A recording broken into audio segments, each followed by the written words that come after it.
सहस्रनामस्तोत्रम् ध्यानम्।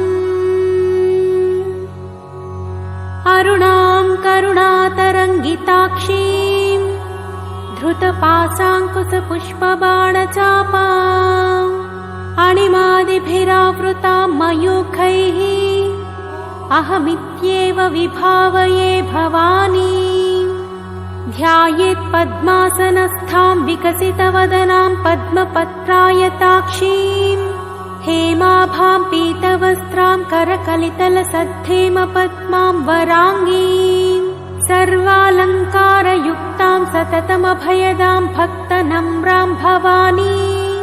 श्रीविद्यां शान्तमूर्तिं सकलसुरनुतां सर्वसम्पत्प्रदात्रीं श्रीमाता श्रीमहाराज्ञी श्रीमत्सिंहासनेश्वरी चिदग्निकुण्डसम्भूता देवकार्यसमुद्यता उद्यद्भानुसह